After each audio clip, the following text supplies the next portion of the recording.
Aqui em mais um vídeo do Geek Limitada e dessa vez nós vamos trazer isso daqui, falar sobre essa saga da Marvel, que são as Guerras Secretas.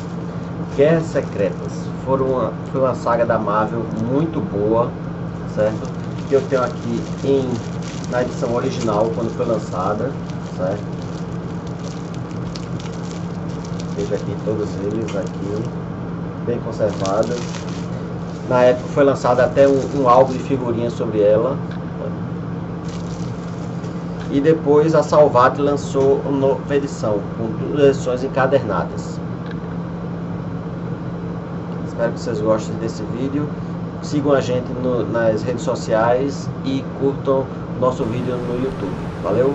E aí pessoal, dessa vez eu vou trazer uma novidade aqui para nós aqui, que se chama a saga Guerras Secretas. A saga Guerras Secretas da Marvel foi uma das melhores na minha opinião. Ela foi lançada aqui no Brasil pela editora Abril em 1986 no tamanho de formatinho. Na época a pessoa também recebia um álbum de figurinhas e em cada volume que a gente comprava vinham umas 2 ou 3 figurinhas em autocolantes. E no final de cada edição vinha um resumo sobre algum herói ou vilão que participou da saga. Recentemente, a editora Salvat relançou essa coleção em formato americano, com capa dura. Antes de começar a falar sobre a história, eu quero falar um pouco sobre a diferença entre as duas versões. Não só o formato ou o tipo de papel no qual foi impresso, mas quem tem as duas versões como eu, vemos que existem sutis diferenças, como por exemplo, existem personagens que não existiam na versão de 86, como a Capitã Marvel, não a Capitã Marvel do filme que está passando agora nos cinemas, mas Monica Rambeau, tenente da polícia de Nova Orleans, e Vampira dos X-Men, elas não estavam na versão original.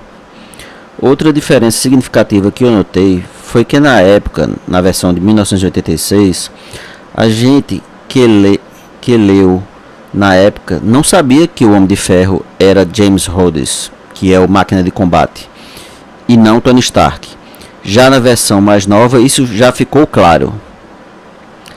A história em si começa com alguns vilões e heróis flutuando em 2 estruturas em algum lugar do espaço.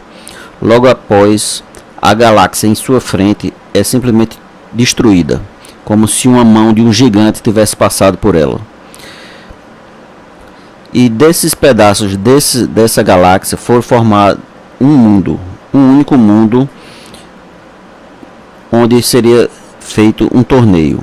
Então uma voz fala dizendo ser um ser chamado Ben-Yon, um ser super poderoso, que ele iria realizar qualquer pedido do grupo que permanecer vivo no final da disputa.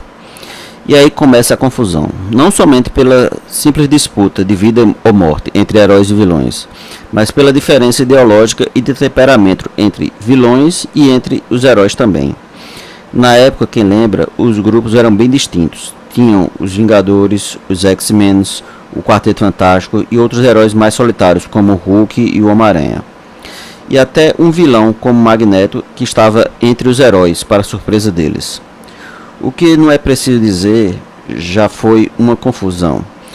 Entre os vilões temos vários distintos, inclusive Galactus, que desde o início não se mostrou muito interessado em participar de nenhum jogo.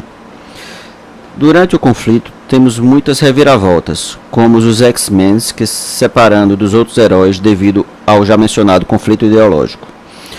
Vilões que têm seus próprios planos sem se importar como vão realizá-los, como o Doutor Destino, que se mostra à frente dos demais devido ao seu intelecto superior e sua capacidade de liderança.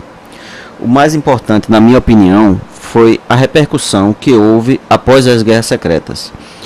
Repercussões que influenciam até hoje nas histórias da Marvel, como por exemplo, a primeira aparição do uniforme negro do Homem-Aranha.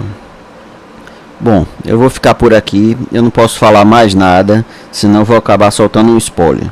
Mas eu aconselho quem nunca leu que faça isso.